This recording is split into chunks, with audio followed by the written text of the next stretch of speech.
Anúncio do nascimento de Jesus.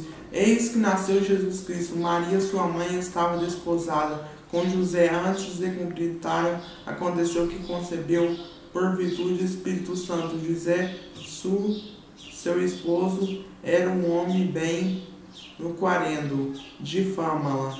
Resolveu rejeitá-la secretamente. Enquanto assim pensava, que eis o anjo do Senhor lhe apareceu nos sonhos. Lhe disse: José, filho de Davi, não temas receber Maria por esposa, pois nela foi concebida venha do Espírito Santo. Ela dará à luz quem porás o nome de Jesus, porque lhe salvará o povo dos seus pecados. Tudo que isso aconteceu para que cumprisse o Senhor falou, o profeta, que uma virgem conceberá, dará à luz ao filho, que se chamará Emanuel, significa que Deus conosco. Despertando, José fez como o anjo do Senhor lhe havia mandado, recebeu sua casa, sua esposa, em seu aquele tiver conhecido, ela deu à luz a seu filho, concebeu o nome de Jesus.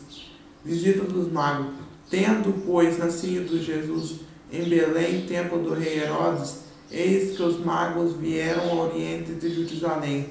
Perguntaram: aonde está o rei dos judeus, que acaba de nascer? Vamos sua estrela, oriente, e viemos adorá-lo a essa noite.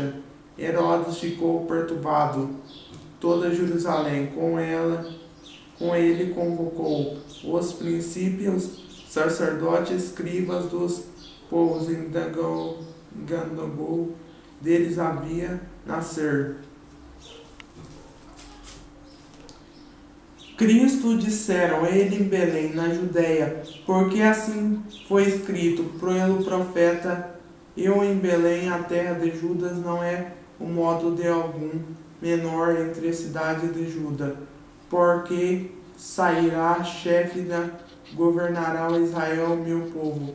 Herodes então chamou secretamente os magos, perguntou-lhes sobre a época chata que o astro é aparecido, enviado Belém. Disse: informai bem a respeito. O menino que tiverdes encontrado, comunicai, para que eu também vá adorá-lo.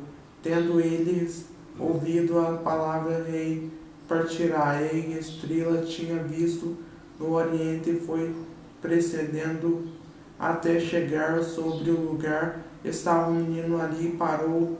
A aparição daquela estrela encheu profunda alegria. Entrando casa, achará o menino que Maria, sua mãe, prostrando-se diante dele, adorava. Depois, abrindo seus tesouros, oferecendo presentes, ouro, incenso, mirra, avisados em sonhos, não tornará Herodes, voltará para sua terra por outro caminho. Por hoje é só.